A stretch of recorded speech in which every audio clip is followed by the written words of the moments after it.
Parents and teachers are making their voices heard tonight about the controversial Common Core standards. Just minutes ago, the first Common Core Task Force public hearing ended in Colony. These are being called listening sessions, an opportunity for the public to offer feedback on the higher learning standards. Yeah, and they had a lot to say tonight. CBS 6's Hubert Wiggins was there, as was the State Education Commissioner, Mary Ellen Elia. And what are some of the comments that she heard tonight, Hubert?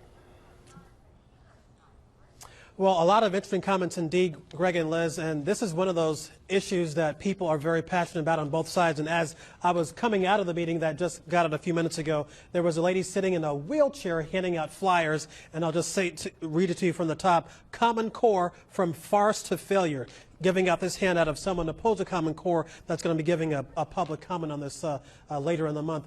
Now, I also want to tell you that a number of parents who were here tonight agreed that it was important to have standards, but they expressed varying degrees of concerns about the Common Core standard. I actually spoke to a woman who has a 5th grader and a 2nd grader. She told me she wants rigorous testing for her kids, but she's not 100% sold on Common Core. I'm on the fence a little bit. I mean, I'm all for having higher standards, expecting more from children and teachers. However, I worry as a parent that I can see the difference in just my children have a 3.5-year age difference. In those 3.5 years, it's ridiculous how much my current 2nd grader is expected to compare to what my current 5th grader was expected to do when she was a 2nd grader.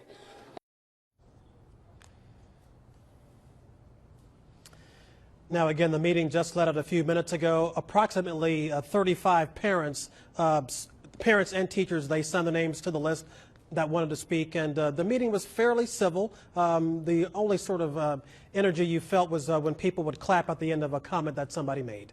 Greg, Liz? All right, Hubert, and what was the breakdown as far as people for and against Common Core? Did you get a feel for that tonight? Yeah, you know, as I said, I'll say about 3 dozen, close to 40 people spoke, and I have to say that, and I was in and out between my live shots and going back and forth, and I would say probably about 30 of those people were very opposed to Common Core, and about 10 were supporting it. And there was an interesting comment made by a number of the folks opposed to it. One woman said that not necessarily opposed to Common Core itself, but she didn't like the fact that it was, in her mind, a federal takeover of the local school district. And a teacher, she said that she was a library media specialist at one of the local schools. She said that she loved her students, she loved her school, but that Common Core was killing the creativity of her students. Greg? All right, long way to go on this one. Thank you very much. Hubert Wiggins reporting live tonight from Colony.